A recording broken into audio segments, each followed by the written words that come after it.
They told you the Bible was written for the Middle East. They told you the Philippines were too far, too late, too small to matter in Scripture. But what if that was never true? What if the origin of the Filipino people was recorded thousands of years before the first island had a name?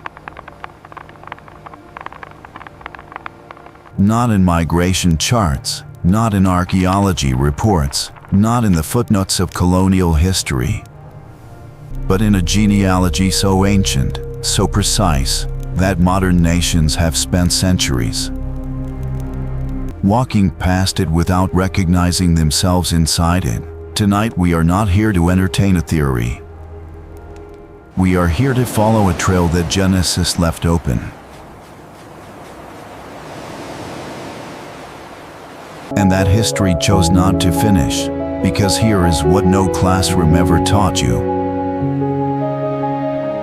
The Bible does not organize humanity by race. It does not organize humanity by empire.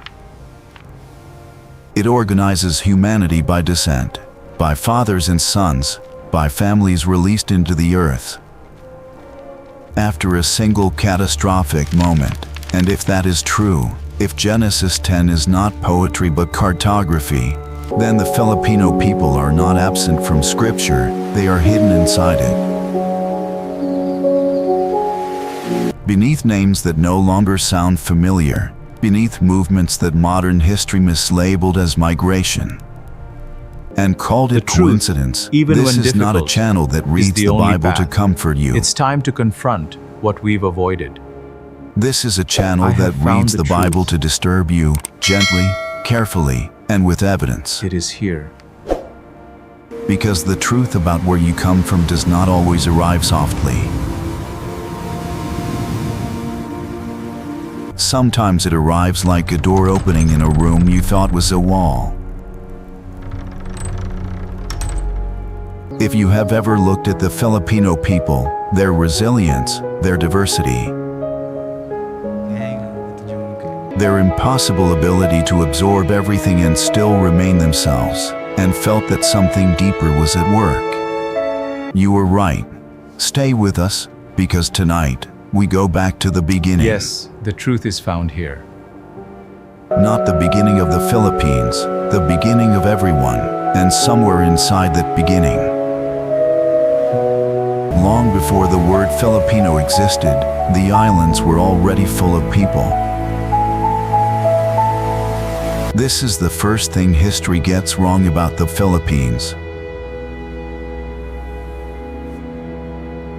It assumes the story begins when outsiders arrive to name it. But the people were already there, living, trading, building, believing.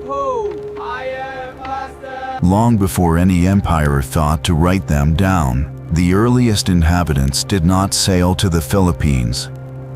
They walked across land bridges that no longer exist, through corridors of earth that the rising seas eventually swallowed. These were the Negrito peoples, hunters, gatherers, survivors.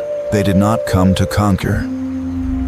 They came because the land called to them, and they answered. For tens of thousands of years, they lived in the rhythm of forest and coast. They tracked animals through canopied mountains. They read tides the way others read Scripture. They buried their dead with care, with ritual, with intention. This was not primitive life. This was human life in its earliest and most honest form. And here is what no migration chart tells you: they did not vanish when others arrived. They endured, quietly, stubbornly, with a resilience that would define everything that came after. Then came the second wave, not with weapons, with boats, and it is almost completely absent.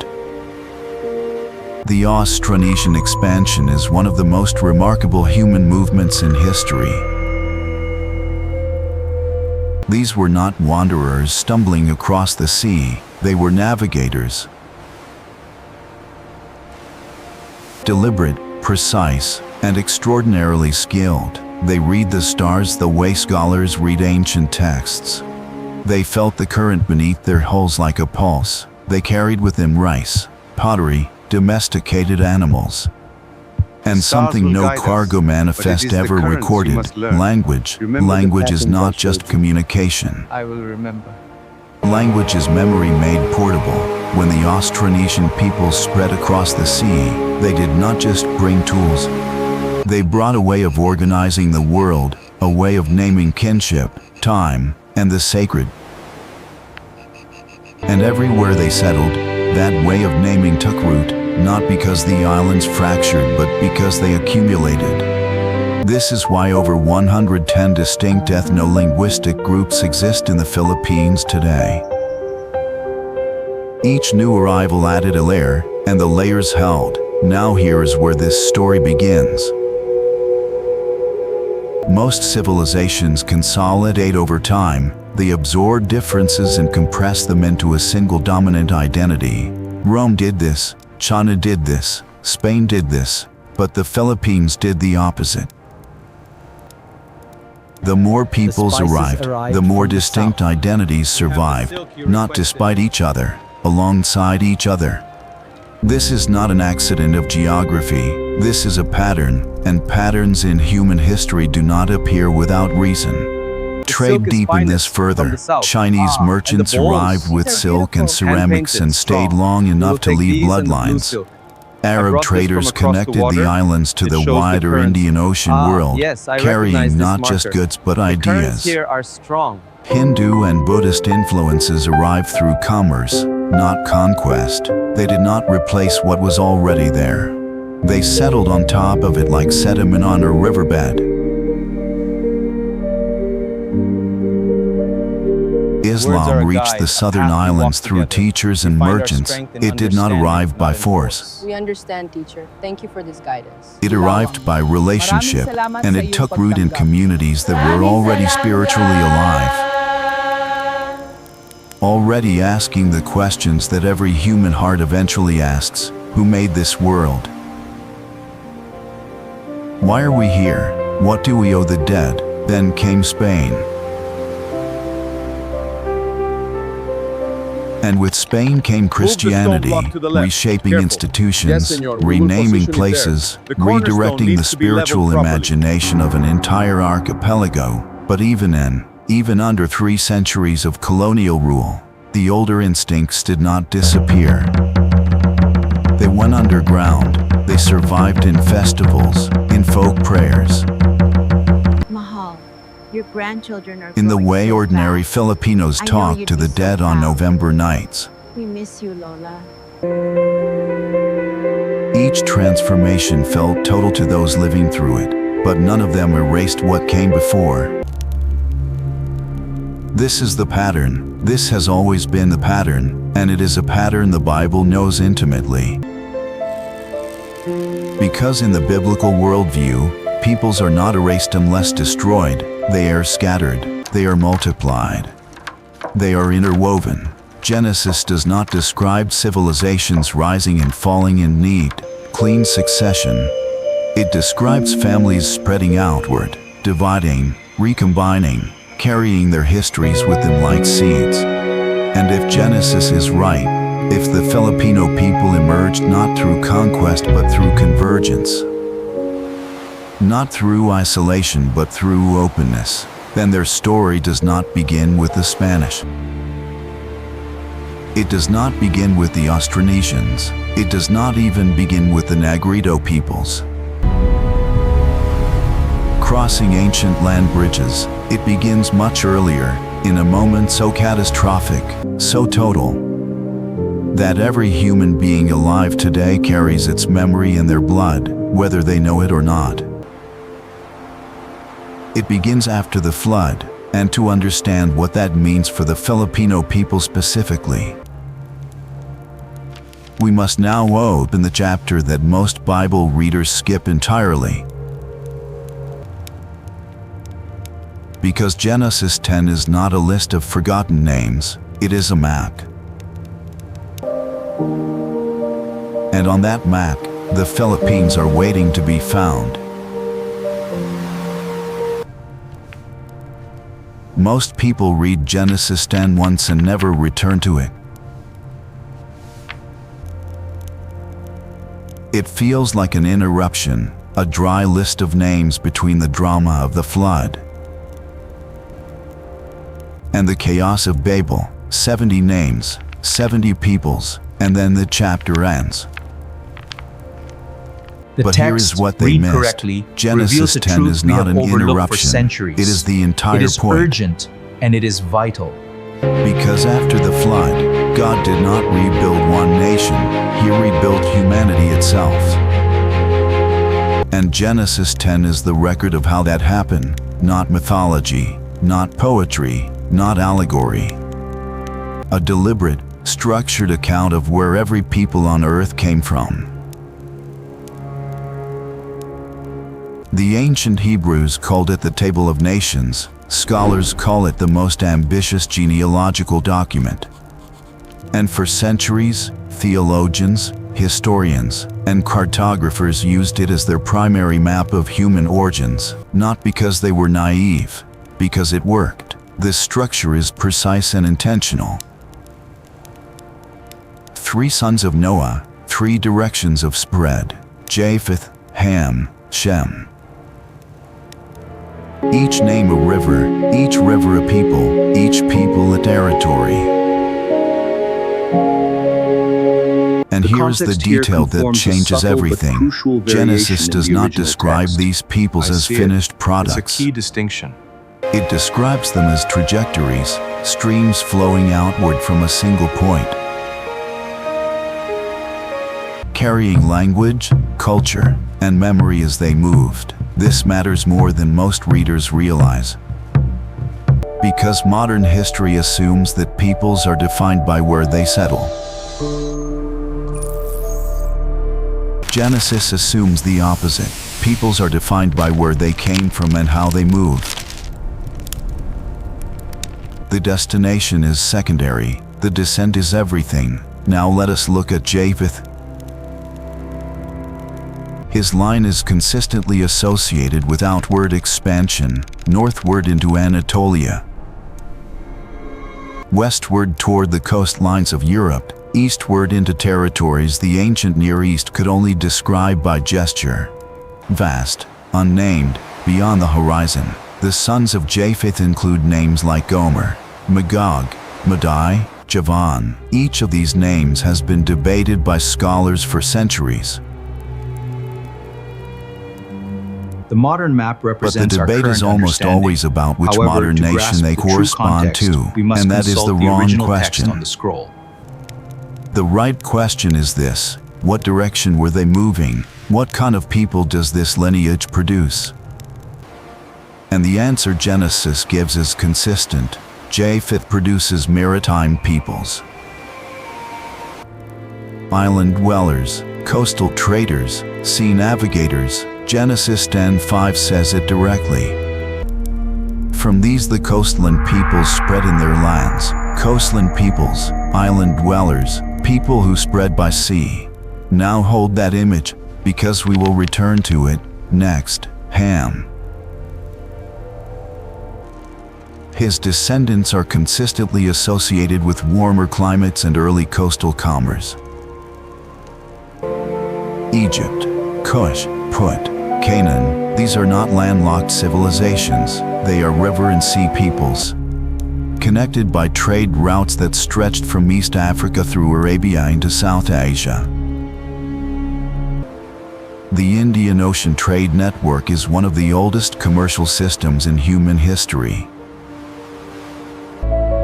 It predates Rome, it predates Greece, and it connected East Africa, Arabia, Persia, India, and Southeast Asia into a single economic world. Ham's descendants did not build walls, they built harbors. Excellent quality. They did not conquer And by these, force, the they finest from my conquered by orchards. presence, A good by trade, showing up, indeed. trading, intermarrying, and leaving traces of themselves in every port they touched. This is not speculation. Genetics confirms analysis it. is complete. Archaeology confirms The genetic it. markers The DNA of definitively South and match the Southeast ancient Asian artifacts. populations carries signals that align precisely with the movement of peoples connected to Ham's coastal networks. And now we arrive at the intersection. Japheth moving outward across islands and coastlines. Ham moving through the Indian Ocean world, connecting southern peoples through trade and intermarriage. Two streams, two directions, one meeting point. Where do these two streams converge? Look at a map, not a modern political map, an ancient one. Trace the coastlines that Japheth's maritime descendants would have followed moving eastward. Trace the trade routes that Ham's southern networks would have extended moving further east. They converge in Southeast Asia. They converge in the island world between continental Asia and the Pacific. They converge in the Philippines. This is not a conclusion forced onto the text. The evidence is This conclusive. is the text's own Every logic text, followed to its every natural historical end. detail leads us here. There can be no other conclusion. Genesis 10 does not name every people directly. It never claimed to. What it does is describe trajectories so precisely that when you follow them far enough, the destination becomes unmistakable. The Filipino people do not need a single biblical name to find their place in this map. They need only to recognize the streams that formed them, and those streams are in Genesis. Written thousands of years before the first Filipino ever heard the word.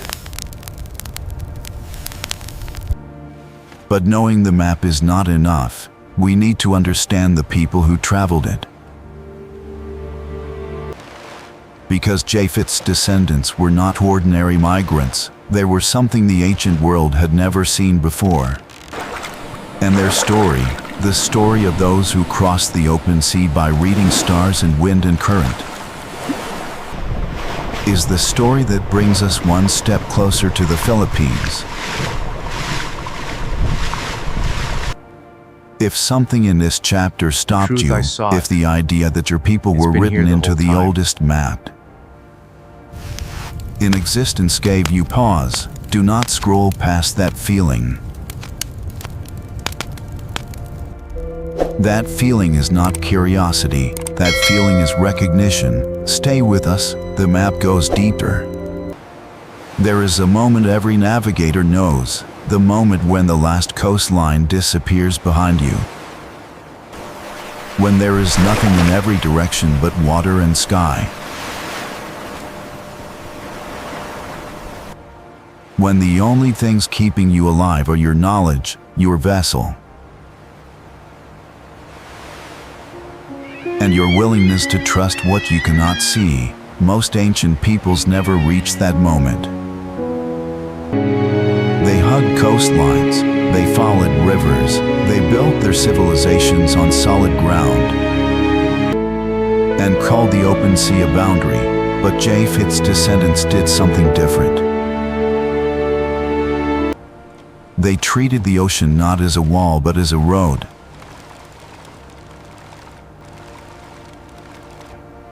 Genesis 10:5 uses a word that root most word here English means to translations restore, not to flatten bind. into coastlands or islands. The Hebrew word is "eam." It means more than coastlines. It means the places beyond. The territories reached only by crossing water, the lands that exist on the other side of the horizon.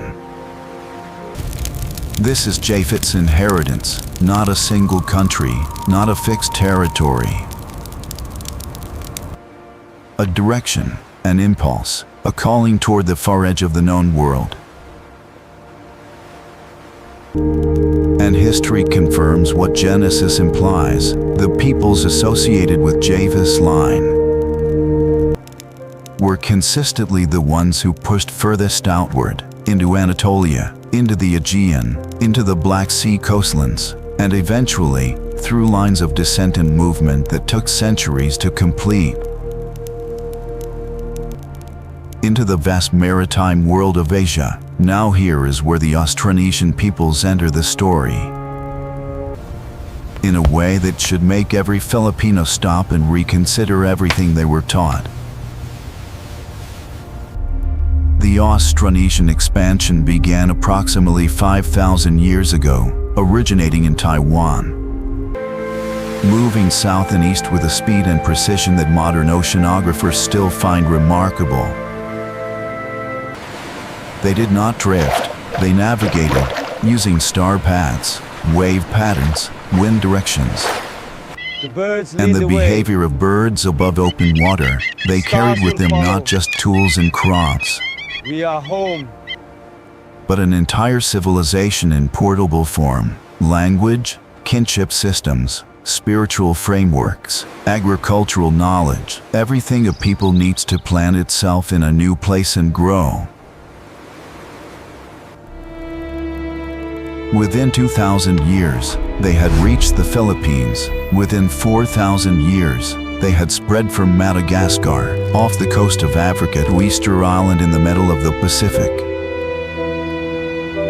The original text reveals something The truly largest profound geographic here. distribution of It any reshapes pre-modern our people in entire human perspective history. on the covenant. Let that land for a moment, from Africa to the Pacific, carried by boats, guided by stars, sustained by a relationship with the sea that no land-based civilization ever fully understood. This is Japheth's movement made flash, outward, maritime, dispersed across coastlands and islands, filling territories that the ancient Near East could only describe by pointing at the horizon. The text clearly states this But here passage is what refers to makes the this Messiah, theologically not a contemporary significant. king, a Genesis contemporary does here. not describe Japheth's line as lesser. It does not describe them as peripheral or forgotten. It describes them as numerous. Genesis 9:27 records a blessing specifically over Japheth. May God enlarge Japheth. Enlarge, expand, multiply, spread. This is not a curse of wandering, this is a blessing of expansion. And the Austronesian peoples, spreading across half the globe in boats guided by stars, are perhaps the most literal fulfillment of that blessing in human history. The truth within these pages isn't Now just consider theory. what this means It's for the about Filipino you. people specifically. personal, The always core of has been. Filipino ancestry is Austronesian. This is not contested by any serious geneticist or anthropologist. The languages, the DNA, the cultural patterns, all trace back to this great maritime expansion. Which means the Filipino people carry in their bloodlines the inheritance of Japheth's blessing. The blessing of enlargement, the blessing of the sea, the blessing of going further than anyone thought possible. This reframes the Filipino experience in a way that no colonial history ever could. The Spanish did not bring civilization to a people without direction. They arrived at an archipelago already shaped by one of the most extraordinary human movements ever recorded. A people already ancient by the time Europe found them, already carrying a heritage that Genesis had quietly predicted thousands of years before. But Japheth's line is only half the story. Because the Filipino people are not purely Austronesian, their diversity points to a second stream of influence. One that did not come from the north and east, one that came from the south and west. The Through spices harbors and arrived from trade the routes east. and relationships built These are the across the textiles Indian from the Ocean south. world. A good price for both. And that second stream belongs to Ham. The meeting of these two streams is not a coincidence of geography. It is a convergence written into the structure of Genesis itself. But to understand Ham's contribution fully, to see how the southern networks shaped the Philippines at its deepest level, we must follow the trade winds westward, across the Indian Ocean, into a world of merchants and teachers.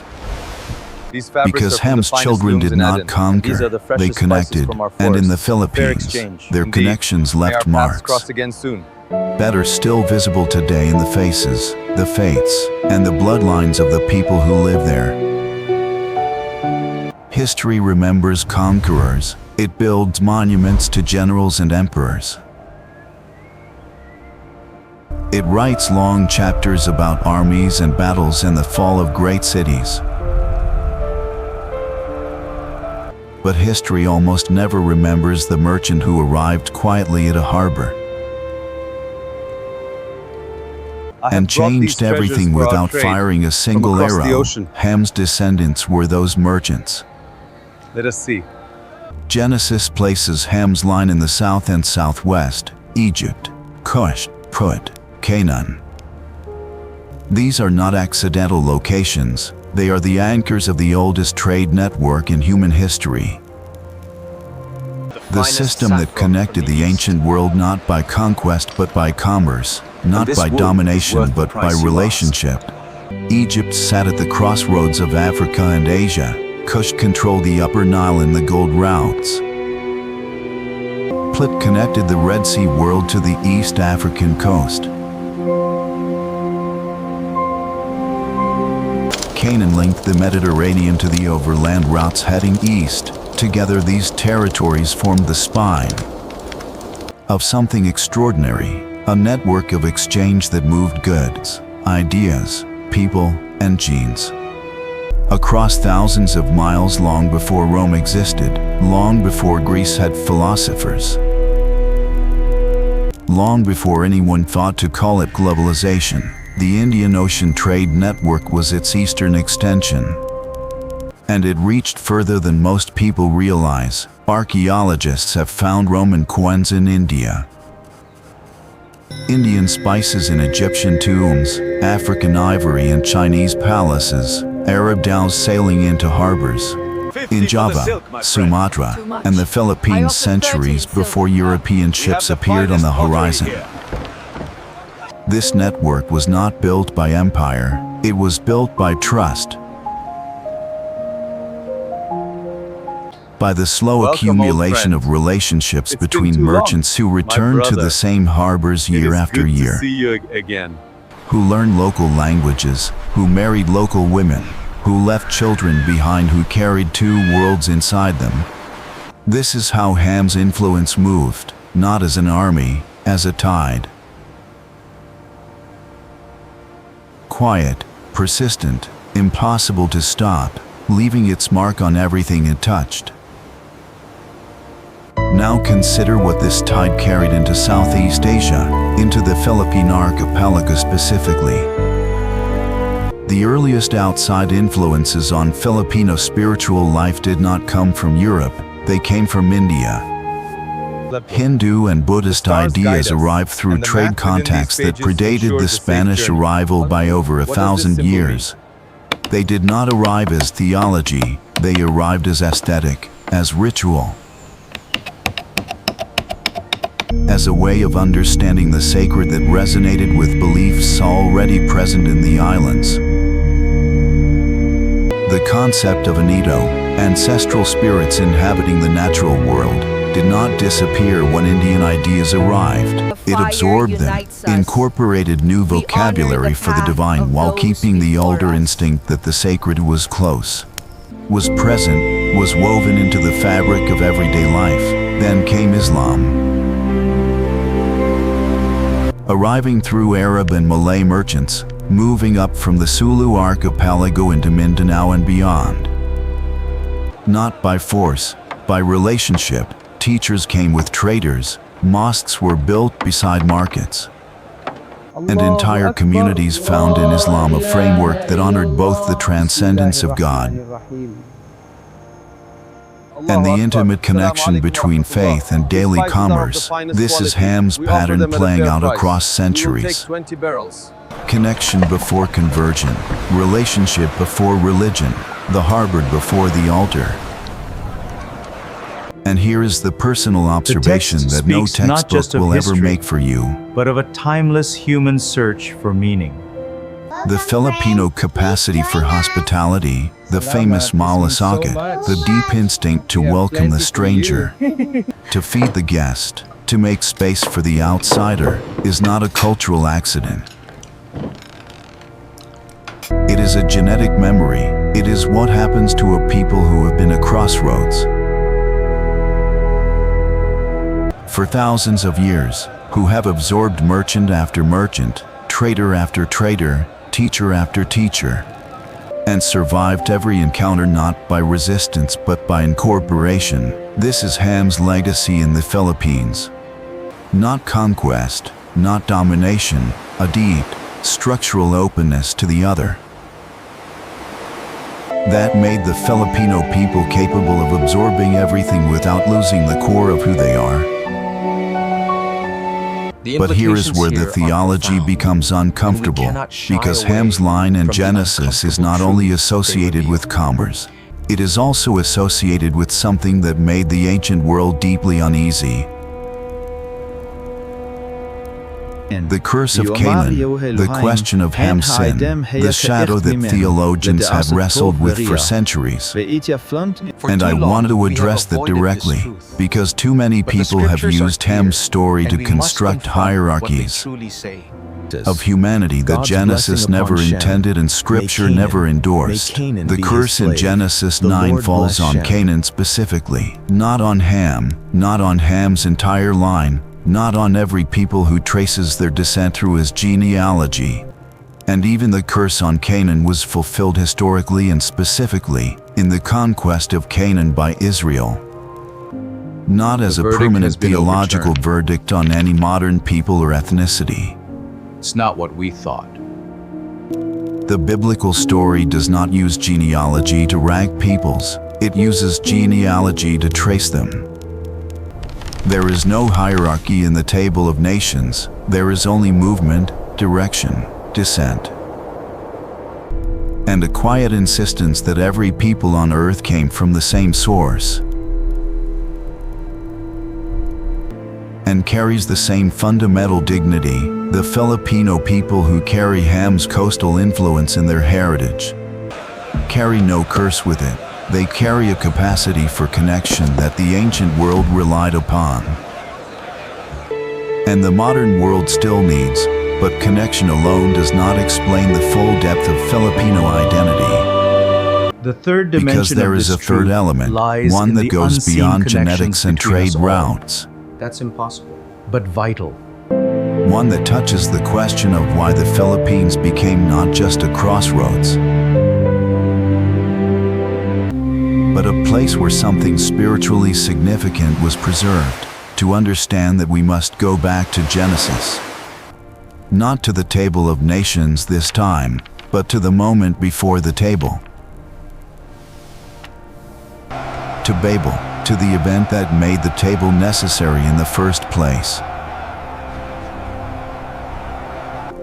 Because Babel was not a punishment, and once you understand what it actually was, everything about the Filipino story changes. You have just heard something that centuries of colonial theology tried to bury. And it is my job to uncover them.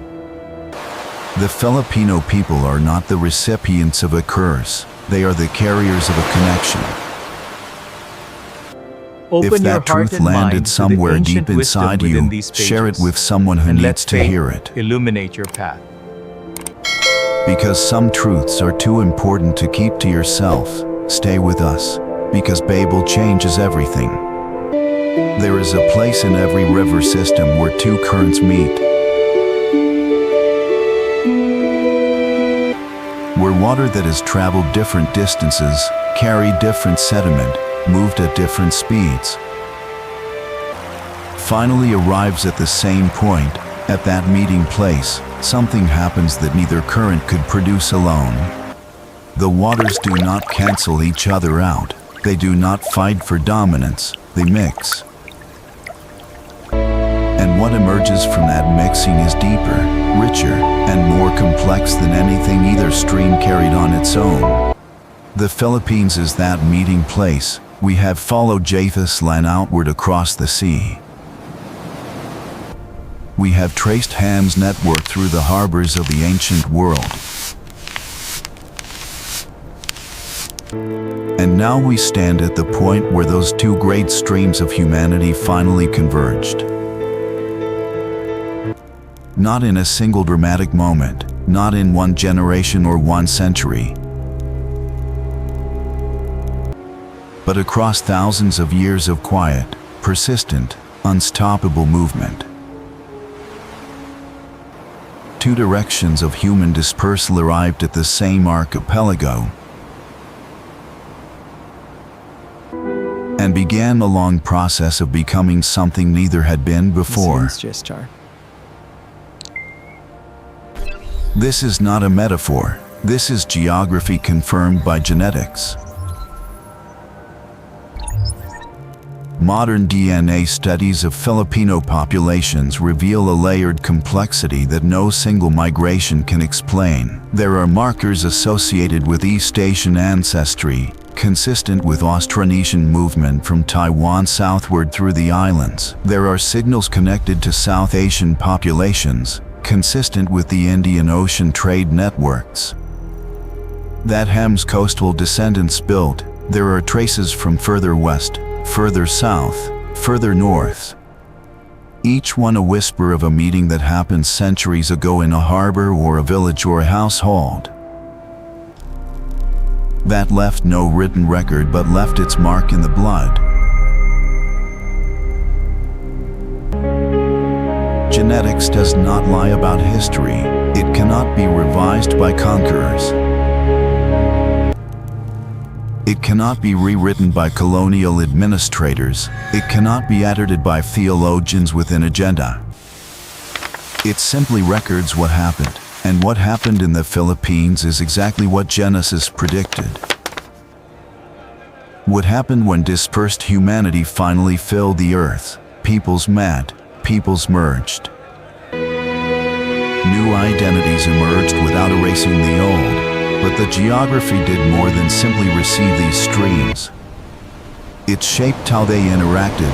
The Philippine archipelago is not one island. It is over 7,000 islands. A fractured, scattered, impossibly complex landscape of mountains and valleys and seas. That made centralized domination nearly impossible and local distinctiveness nearly inevitable. No single empire could hold all of it for long. No single language could spread across all of it completely. No single religion could penetrate every corner of it uniformly. And so diversity was not just preserved, it was structurally protected. The geography itself functioned as a guardian of difference. This is why the Philippines has over 110 distinct ethno-linguistic groups today. Not because the people failed to unify, because the land made space for each of them to remain Consider themselves. then Think the about what implications that of means this passage. theologically. Let it guide your own reflection. Genesis describes a God who values distinction, who separated light from darkness, land from sea, one kind from another, who looked at Babel and saw in the uniformity of one language and one purpose not strength but danger. The danger of a humanity that had forgotten it was meant to spread, meant to fill, meant to diversify. The Philippines did not resist that divine intention, it embodied it. 7,000 islands, each one a separate chapter in the same story. Mahal na poong may kapal, dinggin po ninyo ang Each aking language a dasal. different way of naming the same sacred reality. Each ethno-linguistic group a distinct thread in a tapestry that only makes sense when you step back far enough to see the whole. And here is the personal truth I want you I wanted To to sit share with for a some moment, insights if you are Filipino, that I if you believe carry in your will body the layered deeply heritage resonate with each of you. of Austronesian navigators and Indian Ocean traders and the countless unnamed peoples who passed through these islands over millennia, then you are not the product of confusion, you are the product of convergence. There is a difference. Confusion is accidental, directionless, purposeless. Convergence is intentional, structured, meaningful. The rivers do not meet by accident. The geography was already there. The currents were already moving. The meeting was always going to happen, and when it did, when Japheth's maritime descendants and Ham's coastal networks finally arrived at the same islands and began the long process of becoming Filipino, It was long, but we found you. something was preserved that the world still needs, a demonstration that humanity can diversify without destroying itself, that peoples can meet without one erasing the other, that identity can be layered, complex, and multiply-rooted, and still be coherent, still be strong, still be deeply, irreducibly human. The ancient world needed crossroads peoples, not just for commerce, not just for communication, but as living proof that the dispersal after Babel was not a catastrophe to be undone, but a design to be honored. Israel understood this about itself, sitting at the crossroads of 3 continents.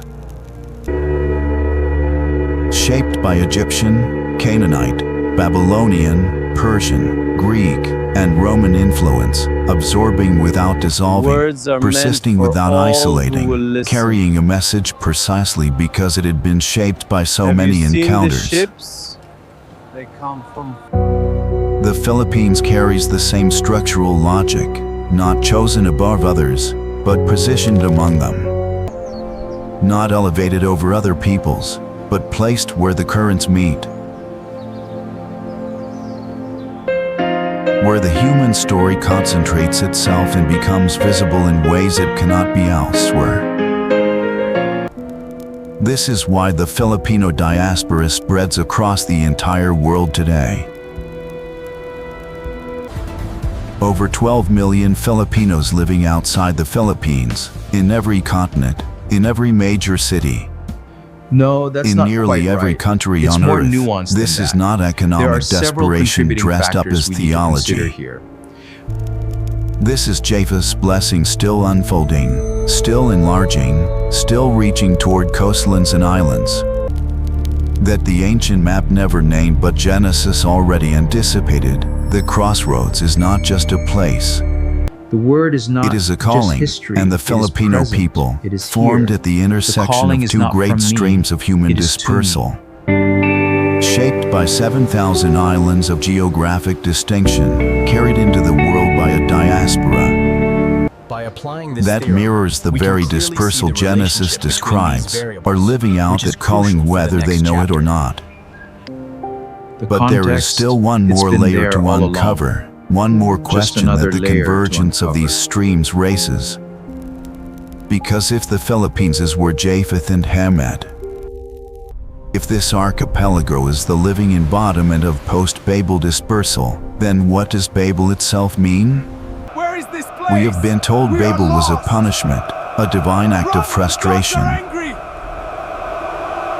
I have always assumed God this scattering passage, humanity because but they had grown too at the ambitious. original But what framing if that here. reading is wrong? What if Babel was not the story of humanity's failure, but the story of humanity's release? I believe the prevailing We have been translation reading of the word Babel has been wrong misunderstood for centuries. The should story of mean Babel has been embrace, taught as a not cautionary judge. tale. Go! Get out! Human ambition reaching too high, God stepping in to stop it, language shattered, people scattered. The end of unity, the beginning of confusion. But read it again. Slowly, carefully, without the interpretation you inherited. Genesis 11 does not open with rebellion. It opens with a problem. Now the whole earth had one language and the same words. One language, one location, one purpose, and God looks down and says,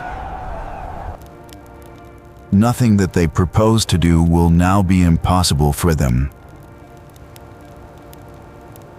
The key isn't the wording Read that itself, again. but the God is deliberate not space angry at what created they by its built. absence. God is concerned That's the about what they crucial distinction. refused to do, because 2 chapters earlier, in Genesis 9, God had given humanity a clear and specific instruction. Be fruitful and multiply and fill the earth. Fill the earth, not build one city. Not gather in one place, not concentrate all of human potential into a single tower in a single valley. Fill Babel the was earth. not a monument Babel to was not ambition. humanity's greatest It was a ambition. refusal. Babel was humanity's defiance greatest of fate. refusal. The refusal to disperse, the refusal to spread, the refusal to trust that the earth was large enough and good enough to receive them, and so God did not punish them at Babel. God completed the assignment they had refused to complete themselves. The scattering was not a curse, it was a correction, a redirection of human energy, away from the false security of uniformity and toward the terrifying, beautiful, necessary diversity that was always the plan. This reframes everything. If Babel was a release and not a punishment, The goods are excellent. How far if the have you multiplication traveled? of We have brought languages these was a from the gift and not a mountains. curse, They are exactly as promised. then every language on earth is not a symbol of human failure. Every language is a sacred act of divine completion, every tongue that developed after Babel. Om Shanti. Every distinct way of naming the world, organizing kinship, expressing the sacred, is evidence that God's original intention for humanity was not uniformity, it was fullness. The earth was meant to be full of difference, full of distinct peoples carrying distinct memories of the same fundamental human experience. Now bring this back to the Philippines. Over 180 languages are spoken in the Philippine archipelago, 180 distinct ways of saying Father, Mother, God, home, love, death, 180 separate vocabularies for the sacred, 180 living testimonies that Babel's scattering reached this far.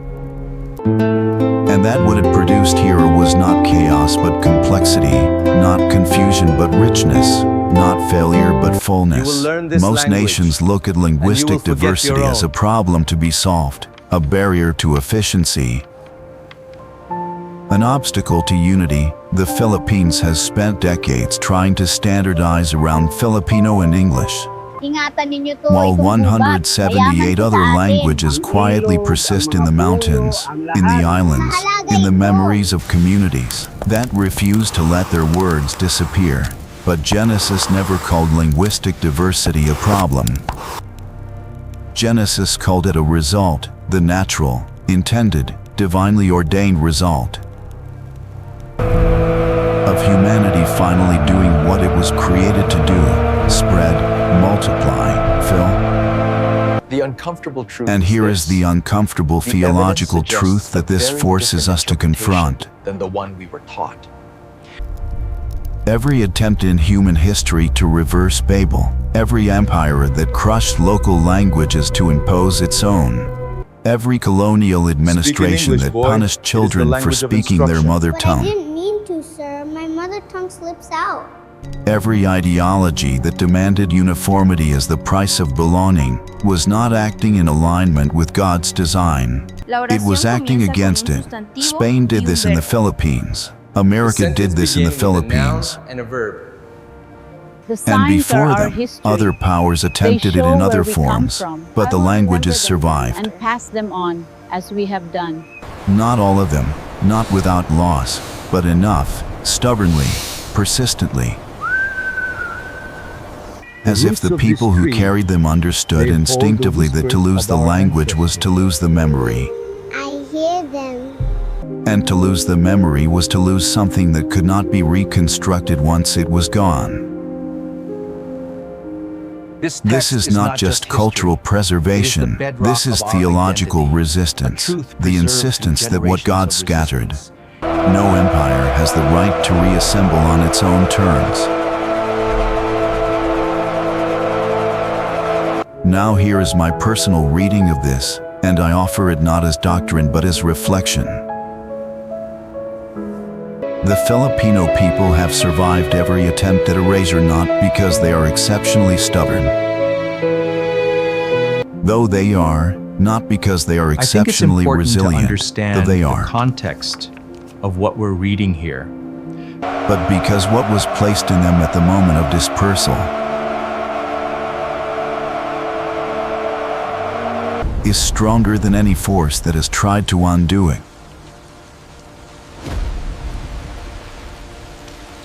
The diversity is load-bearing. Remove it and the structure collapses. Preserve it and the structure holds. Not despite the complexity but because of it. 7,000 islands, 180 languages, thousands of years of accumulated cultural memory, genetic traces from half the ancient world. This is No. not a people who failed to become That is one not what the thing. text says. This is incorrect. This is a people who succeeded at being many things simultaneously. And in a world that keeps trying to reduce humanity to manageable categories, to single identities, singular loyalties, uniform narratives, the Filipino people stand as living evidence that God's original design for humanity was never simplicity. It was abundance. Babel released that abundance into the world, and the Philippines caught more of it than almost anywhere else on earth. But there is still one question left unanswered. Thank you. The question that started this entire journey: are the Filipino people in the Bible? We have traced the streams, we have followed the dispersal, we have stood at the crossroads and seen the convergence. We have understood Babel not as a wound but as a watershed. Now it is time to answer the question studied the directly, passages for not with decades, metaphor, not And with the answer implication, is finally clear. but with the clearest, most honest reading of Scripture that the evidence allows. Because the answer is not The what truth most we people seek has expect, been here and it all is along, far more significant woven into the fabric of time. than finding a single name on an ancient list. If you have carried the weight of feeling peripheral, too small, too far, too late to matter in the great story of faith, Perhaps the most then hear liberating this truth clearly. is realizing Babel the was door not your open people's all exile along. from the story, You see, it was your grace people's supersedes entrance the boundary. into it. If that truth belongs to someone you know, send this to them tonight. Because some people are waiting for exactly this. Stay with us, because Babel changes everything. We began this journey Text, with a question: properly are the understood Filipino in its people in the historical Bible? context, answers the question with clarity. And now, after 6 chapters of following streams and tracing dispersals and standing at crossroads and re-examining Babel, we are ready to answer it. But first let me tell you what the wrong answer looks like. The wrong answer is the one that searches Genesis 10 for a name that sounds like Filipino or Pilipinos and declares victory respect when the it finds effort, a phonetic resemblance. method That just approach has isn't been tried. Various teachers have proposed Ophir as the biblical name for the Philippines. Some have pointed to the gold of Ophir mentioned in Kings and Chronicles, and noted that the Philippines was historically known for its gold. Others have traced the name through ancient Semitic languages looking for phonetic echoes of Philippine place names. While that These perspective arguments has are merit, the interesting, historical some of them are context genuinely suggests we compelling, reconsider the but they all make translation the of same this particular fundamental passage. error. They assume the Bible identifies peoples by name the way a modern census identifies citizens. With the unique identifier, a fixed label, an unmistakable reference. But that is not how Genesis works. That is not how the Table of Nations works. That is not how the biblical understanding of human The key identity here, the works at crucial all. distinction Genesis does not is not name about every faith, people. It names but about trajectories. perspective. It describes the logic of dispersal and trusts that those who follow the logic carefully When we will examine arrive the at the earliest right manuscripts, conclusions. the answer So here becomes is the clear. right answer, It was and it is never both about the simpler law, and more but about profound faith. than finding a single name in an ancient list. The Filipino people are in the Bible. The way the ocean is in a river, not by name, by nature, not by direct reference. By structural necessity, Genesis then describes a world dispersing outward from a single point. Peoples spreading in every direction, maritime peoples filling the coastlands and islands beyond the horizon. Southern networks connecting through commerce and intermarriage, languages multiplying, families branching, identity Therefore, layering. we must Every conclude single that the element of that historical description record is aligns present in perfectly Filipino with the scriptural history, account. Filipino The evidence genetics, is and irrefutable. Filipino culture, not as loose resemblance, as a precise correspondence. The Austronesian expansion fulfills Japheth's maritime blessing with a literalness that should be startling. The Indian Ocean networks carry Ham's commercial influence into the harbors of the archipelago with historical precision. The 180 languages of the Philippines Kumusta ka? are Mabuti, Babel's ikaw? scattering Ay, made man. audible in a single Anong balita? geographic Wala space. masyado, The ikaw? Filipino people Mayo lang. are not missing I from the finally found biblical it. narrative. They are one of its most All complete this points to the truth fulfillments. I've sought. We must look past the But I history want to go one step see how further, these words because there speak is a to us dimension of this that is personally not just in the present historical. moment. Just historical. It is personal. It is present. It is alive right now. The Bible is not only interested in where peoples came from, it is interested in where they are going.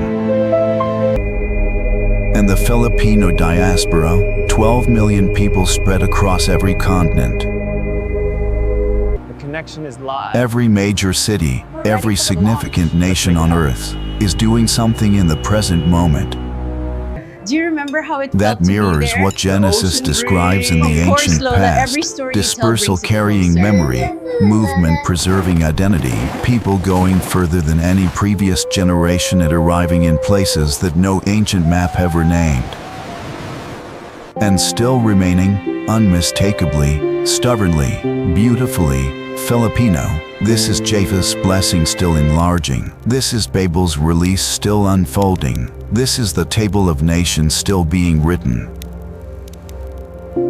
In hospitals in London and construction sites in Qatar and fishing boats in Japan and churches in Los Angeles. This is how your And ancestors households in lived. every corner of the earth where a Filipino family is raising children Mama, we'll show you someday. who carried the ancient memory forward into a future that Genesis already anticipated.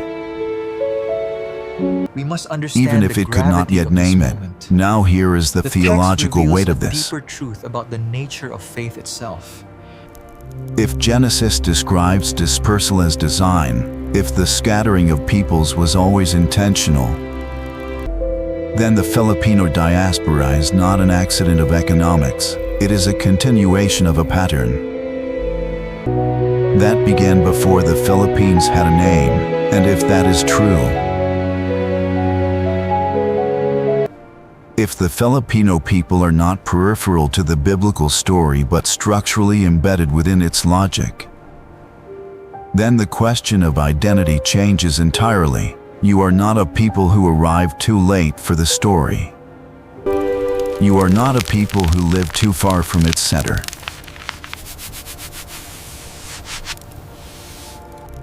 You are not a people who were forgotten by the God who organized humanity into families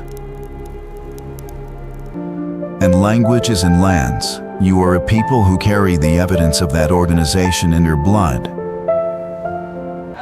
Your languages, your culture, and your diaspora, you are a living archive of what Genesis describes. When it says humanity spread across the earth according to their families, according to their languages, in their lands. That phrase, This word according is to not their past families, tense. according to It's their an languages, ongoing in their process, lands, a is present not reality. describing an ending. It is describing an ongoing reality, a reality that the Filipino people embody more completely, more visibly, more verifiably than almost any other people on earth. And this brings me to the final personal reflection that this entire journey has been building toward. The Filipino people have been told many stories about themselves. Stories told by colonizers who needed to justify their presence. Stories told by historians who could not see past their own frameworks. Stories told by theologians who read the Bible through European eyes and concluded that God's You're story close, was fundamentally a but you're Western missing a story. crucial layer Every to one the of those context stories here. was incomplete. Not because they were entirely false, but because they started in the wrong place. They started with the Spanish, with Magellan, with 1521, as if nothing before that moment counted, as if the thousands of years of human movement and convergence and accumulation that produced the Filipino people were merely a prologue to the real story, which was, conveniently, a European story.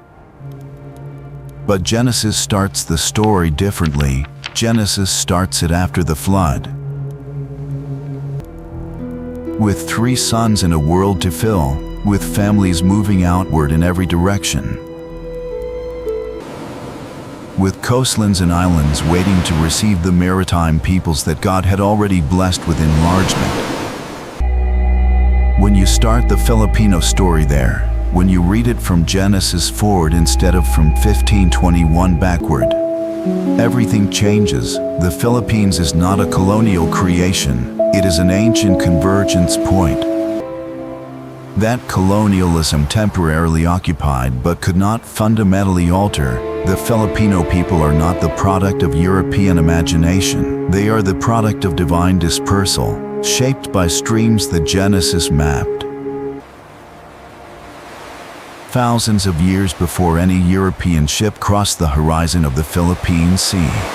The text does not say this is a command. This is not but rather an nationalism dressed as observation of the theology. community's This is practice. theology correcting This the distinction is distortions that vital for nationalism and colonialism introduced. This is Genesis doing what it was always meant to do, functioning not as myth but as memory. And the memory, followed carefully and honestly, leads here, to these islands, to these people, to this moment. We're a Filipino sitting in a city far from home, or in a village that has never changed, Do you remember how or in a Lola made this? diasporic Yes, community the holding same its way her culture grandmother carefully did. against the pressure It to tastes assimilate. just like home. Can look at the oldest genealogy in the world and recognize themselves inside it. Not as a footnote, not as a distant cousin of the real story, but as one of its most vivid, most complex, most enduring expressions. You were never Understanding missing the from the truth allowed Bible. me to You let were go of never the excluded exclusion from I its felt. memory. This truth is for all of us. You were always there, hidden in plain sight, waiting to be found by anyone willing to follow the streams all the way to where they meet. We began with a question: are the Filipino people in the Bible? We did not answer it with a single not be name. troubled. We answered it with The a scripture is pattern. quite clear on this point. A pattern of dispersal that Genesis mapped before the Philippines had a coastline on any human chart. A pattern of convergence that archaeology and genetics confirm without needing scripture to validate them. A pattern of survival that no empire, no colonizer, no force of erasure has ever been able to interrupt permanently. The Filipino people are in the Bible. The way the ocean is in a river, not labeled, not catalogued, but present in every current, every tributary, every drop that found its way to these 7,000 islands and state. Japheth's maritime blessing enlarged outward across the sea. Ham's coastal networks connected southward through the ancient world. Babel released humanity into the diversity that God always intended it to become, and at the place where those streams converged. At the crossroads between continental Asia and the open Pacific, a people formed. Magandang araw, Not by conquest, by convergence, not by isolation, by openness, not by the decision of any empire, by the logic of Genesis itself. You were never a footnote, you were never peripheral. You were never too far, too small, or too late to matter in the story that Scripture preserves. Your position, placed at the meeting point of ancient movements, shaped by streams older than any nation that ever tried to claim you. Carrying in your blood and your languages and your 180 distinct ways of naming the sacred. A memory that no colonial history was ever able to fully overwrite. Thinking back to that moment, That memory is yours. It always was. If this journey changed the way you see yourself, in your own journey. if it gave language to something you already felt but could not name, Finally understand. then carry it forward. Share it with someone who is still searching. Like this video so that others can trust you find see it. the value in this Subscribe to journey. walk further with us, Join us. because this is only the beginning of what Genesis has to say about peoples the world forgot to include in its story. And as you leave tonight, carry this with you: the rivers do not choose where they meet, but when they do, something new is born. And what is born at the crossroads was always meant to reach the sea.